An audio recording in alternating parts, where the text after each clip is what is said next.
Bulletin की शुरुआत करेंगे। दूसरी तिमाही में जीडीपी के आंकड़े बेहद कमजोर आए हैं। जोरदार झटका जीडीपी के मोर्चे पर लगा है। दूसरी तिमाही में जीडीपी के आंकड़े अनुमान से काफी कमजोर है। ये पिछले क्वार्टर के 6.7% से घटकर 5.4% पर आ गए हैं। आपको बता दें, ये जो आंकड़ा आया है ये पिछले 20 महीने में सबसे कम है।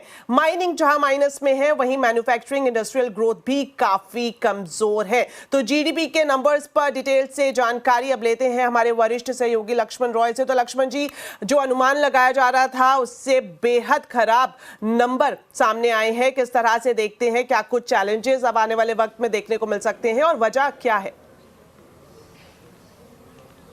बिल्कुल बेहद खराब, बेहद निराशाजनक, अनुमान से काफ़ी ज़्यादा नीचे।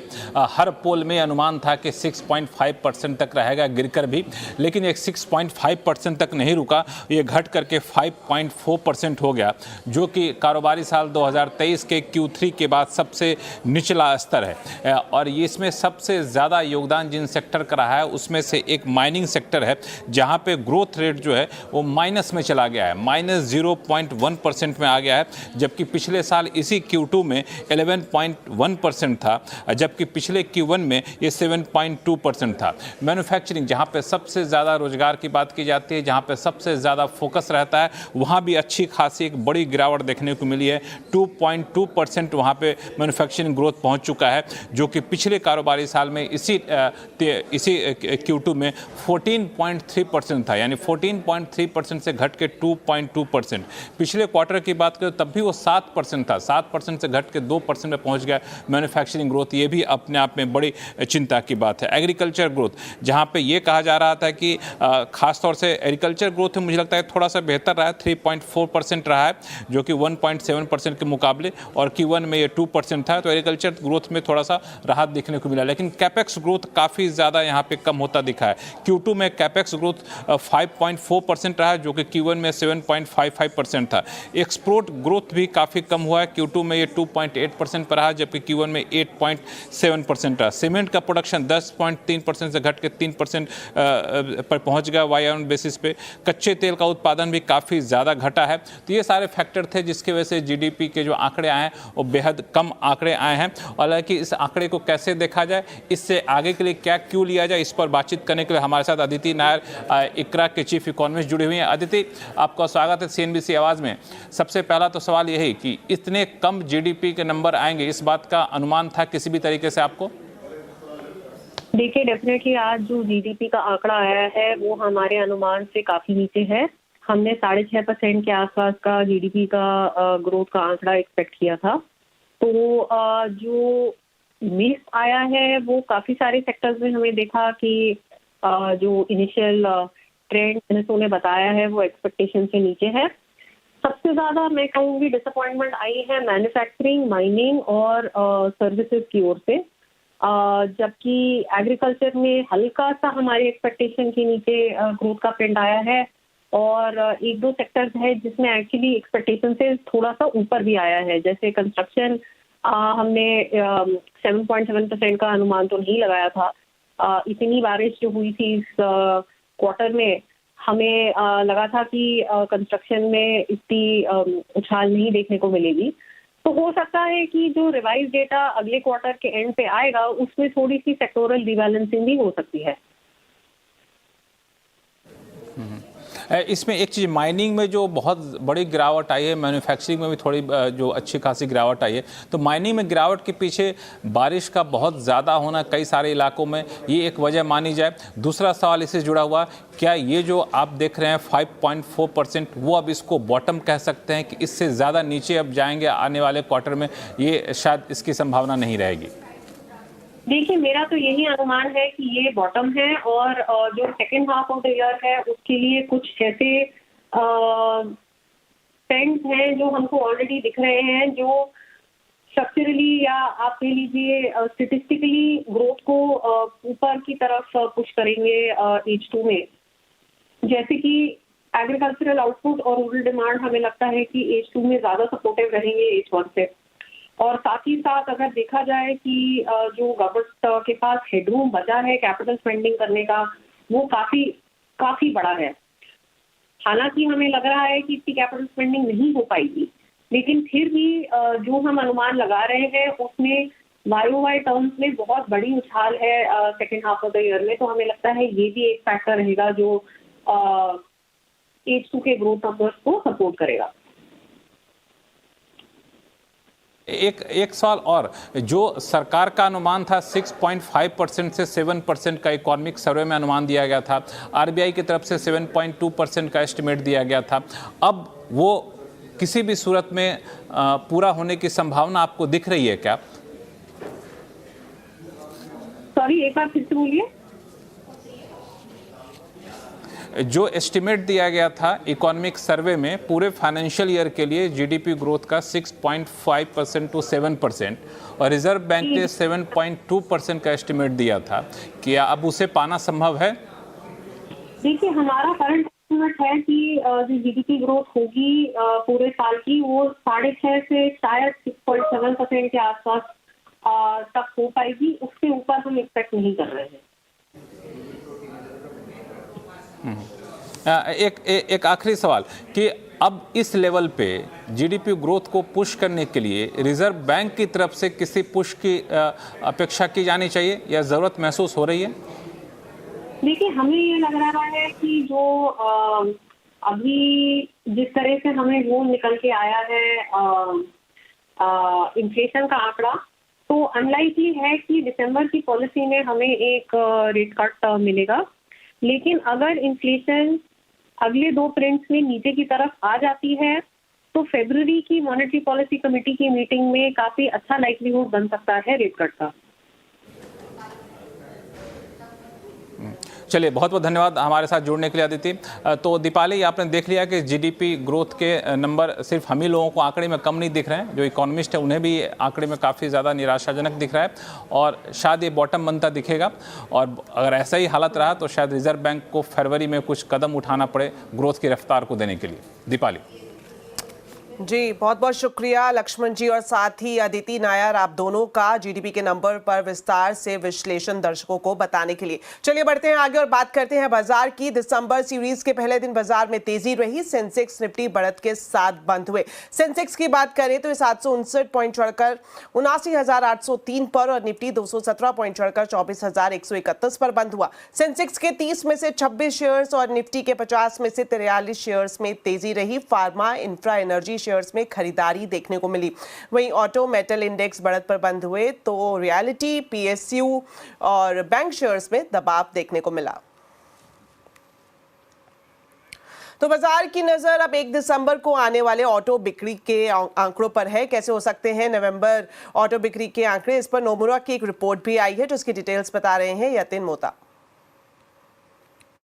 तो नंबर्स शायद नवंबर के मिक्स्ड रहने चाहिए, खास करके 4 व्हीलर्स थोड़ा स्लो लेन में चल रहे हैं। इसके 2 कारण हैं, एक तो बेस बड़ा है और दूसरा डिस्काउंटिंग और जो नए मॉडल लॉन्चेस हैं उसके कारण थोड़ा बहुत कंज्यूमर्स भी अपने डिसीजंस होल्ड कर रहे हैं। लेकिन 2 व्हीलर्स, कमर्शियल व्हीकल्स और ट्रैक्टर सेल्स में आपको तेज़ी देखने को मिल सकती है। जहाँ तक कि रूरल सेंटीमेंट का सवाल है, ट्रैक्टर और 2 व्हीलर डिमांड वहाँ से काफ़ी अच्छी आने की उम्मीद है क्योंकि शादी का सीज़न भी शुरू हो चुका है और फेस्टिव सीज़न भी अच्छी गई है। शुरू करते हैं कमर्शियल व्हीकल प्लेयर्स के साथ। अशोक लेलैंड, टाटा मोटर्स, नंबर्स बिल्कुल फ्लैट रहने चाहिए। पिछले साल का बेस भी बड़ा है और इस साल एक्सपेक्टेशन ये है कि अशोक लेलैंड के नंबर्स लगभग 14,300 यूनिट्स के आसपास आएगा और लगभग जो बिक्री है आपकी टाटा मोटर्स की वो 73,000 यूनिट्स के आसपास रहेगी। मारुति पे नज़रें रखें, 9% की ग्रोथ एक्सपेक्टेड है, लगभग 1,80,000 यूनिट के आसपास की बिक्री का अनुमान यहाँ देखने को मिल सकता है। हंडई के नंबर्स फ्लैट रहेंगे। एक्सपोर्ट्स मार्केट भी थोड़े बहुत फीके हैं इनके लिए, लेकिन जादू चलेगा Mahindra and Mahindra automotive segment का। 15% की ग्रोथ यहाँ और 10% की ग्रोथ महिंद्रा के ट्रैक्टर सेल्स में आती हुई आपको नज़र पड़ सकती है। और अब 2 व्हीलर्स पे रुक करते हैं जहां आपको बजाज ऑटो के नंबर्स लगभग 6% ज़्यादा दिखेंगे ईयर ऑन ईयर बेसिस पे। आइशर मोटर्स भी लगभग 83,000 यूनिट्स की बिक्री का यहाँ अनुमान है, तो वो जो रन रेट है 70,000 से चेंज होकर अब 85,000 पर मंथ का रन रेट आपको दिखता हुआ नज़र पड़ रहा है। रॉयल एनफील्ड के लिए हीरो मोटोकॉर्प 5.25 लाख यूनिट्स, पिछले साल का बेस बढ़ा है तो वो बेस इफेक्ट के कारण नंबर आपको फ्लैट दिखेगा। लेकिन टीवीएस मोटर्स 9% की ग्रोथ यहाँ एक्सपेक्ट कीजिए। 4 लाख यूनिट्स यहाँ वो कंपनी बेचेगी और यहाँ आपको खास करके स्कूटर सेगमेंट में अच्छी ग्रोथ देखने को मिल सकती है। बाजार के फोकस में आज जी एंटरटेनमेंट का शेयर बना हुआ है। दरअसल जील के सीईओ पुनीत गोयनका अब डायरेक्टर नहीं रहेंगे। इस खबर पर पूरी जानकारी दे रही हैं मेरी सहयोगी हर्षदा सावंत।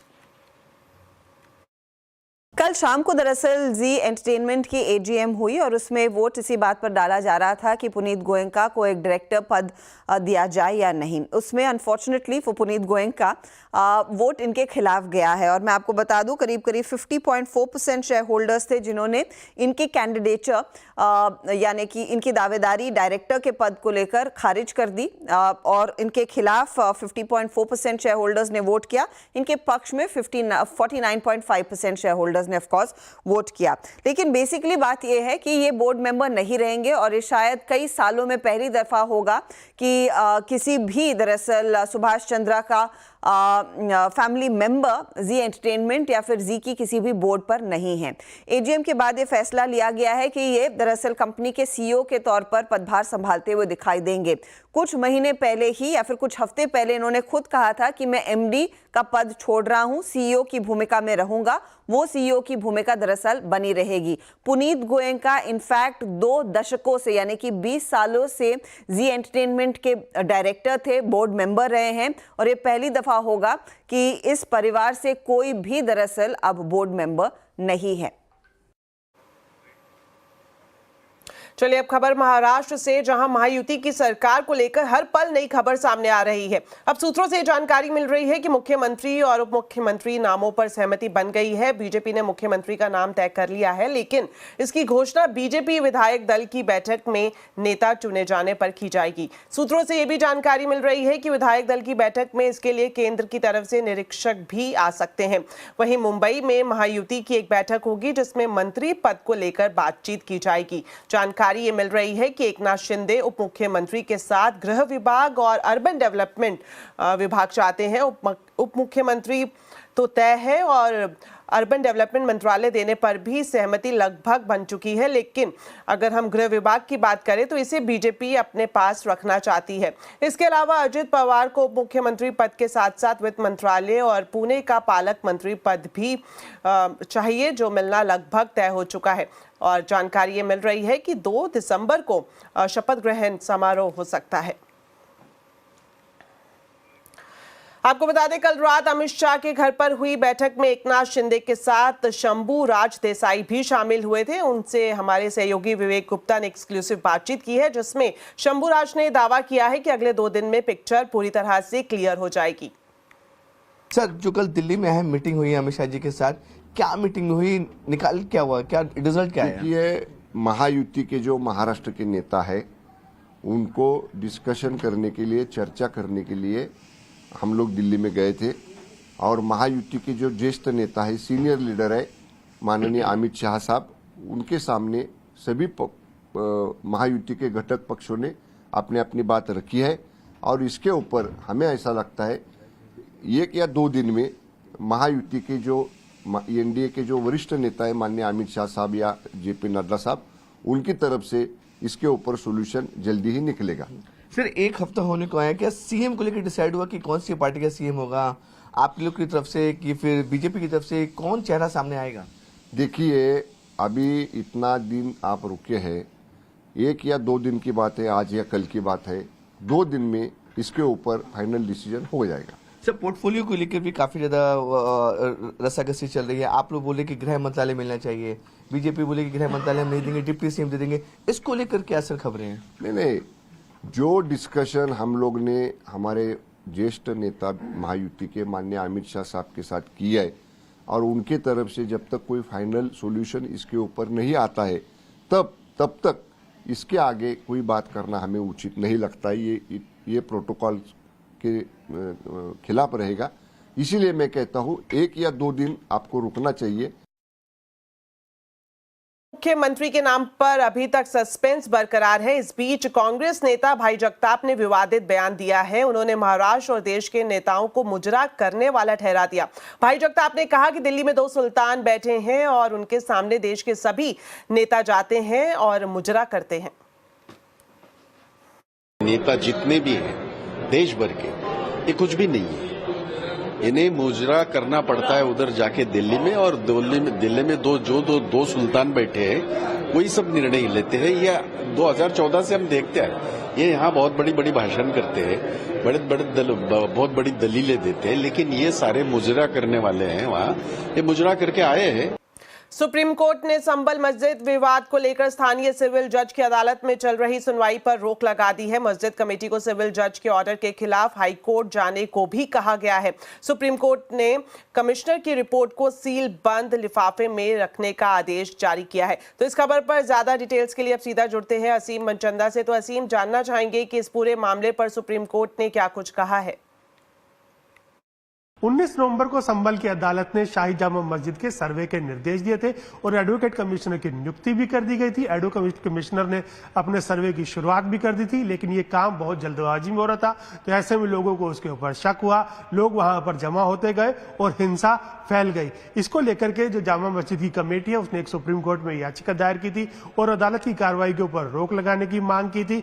सुप्रीम कोर्ट ने आज इस पूरे मामले की सुनवाई की। सुप्रीम कोर्ट ने कहा संभल के अंदर शांति व्यवस्था बनाए रखना बहुत जरूरी है। सुप्रीम कोर्ट ने जो निचली अदालत है उसके फैसले के ऊपर रोक लगा दिया। सुप्रीम कोर्ट ने निचली अदालत की कार्रवाई के ऊपर भी रोक लगा दिया। सुप्रीम कोर्ट ने जामा मस्जिद कमेटी को हाई कोर्ट का रुख करने के निर्देश दिए हैं। सुप्रीम कोर्ट ने कहा इस पूरे मामले के अंदर संभल व्यवस्था बनाए रखने के लिए, शांति व्यवस्था बनाए रखने के लिए प्रशासन को निर्देश दिए और एक पीस कमेटी का गठन करने के निर्देश भी दिए हैं। सुप्रीम कोर्ट ने कहा कि जो एडवोकेट कमिश्नर है वो अपनी रिपोर्ट सौंप सकते हैं, लेकिन उनको अपनी रिपोर्ट एक सीलबंद लिफाफे के अंदर सौंपनी पड़ेगी और इसके बाद हाई कोर्ट इस पूरे मामले की सुनवाई करेगा। जब भी यह याचिका हाई कोर्ट में पहुंचेगी, हाई कोर्ट 3 दिन के अंदर इसकी सुनवाई करेगा और उसके बाद हाई कोर्ट अपना फैसला देगा और सुप्रीम कोर्ट इस पूरे मामले की सुनवाई अब जनवरी के अंदर करेगा।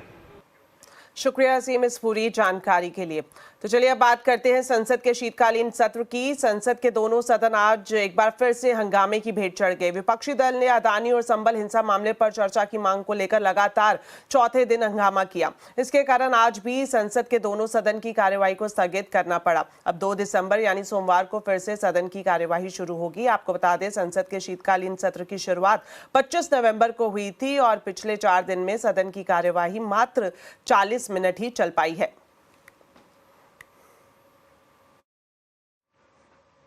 तो चलिए वक्त है एक छोटे से ब्रेक का, लेकिन खबरें अभी और भी हैं। आप देखते रहिए आवाज समाचार।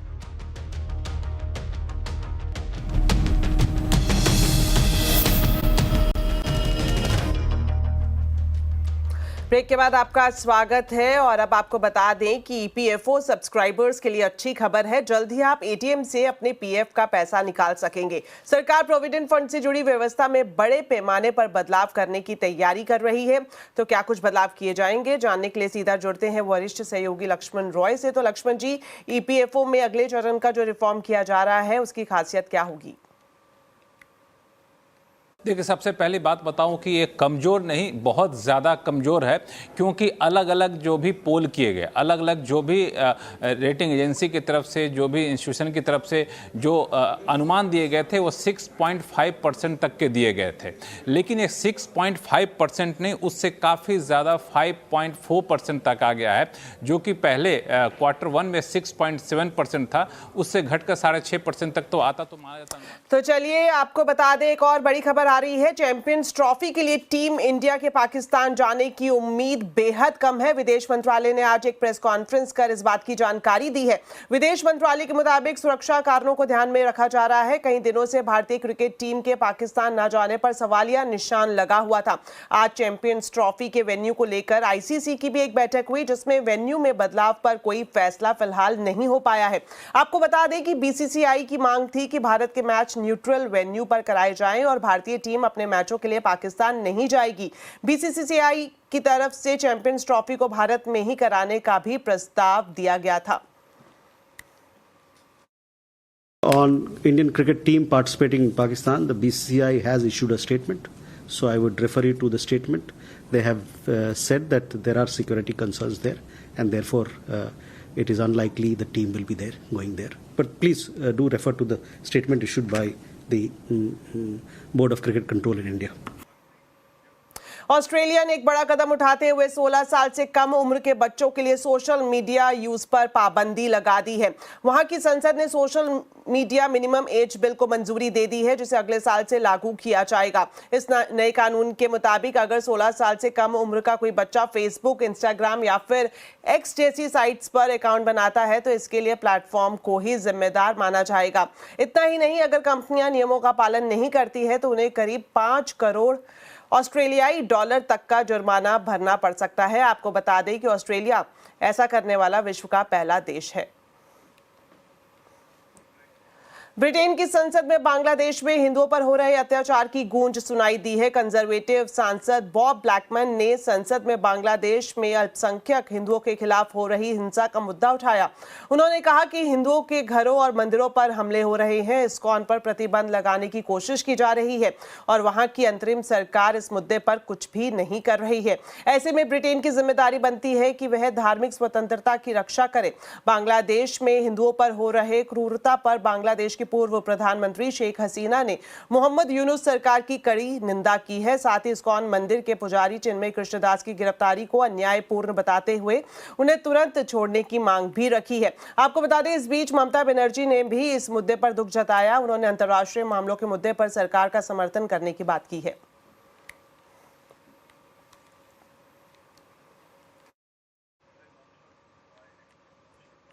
तो चलिए, बुलेटिन में इतना ही, लेकिन आप खबरों पर अपडेट रहें, CNBC आवाज से जुड़े रहें हमारे सोशल मीडिया हैंडल्स के जरिए। नमस्कार।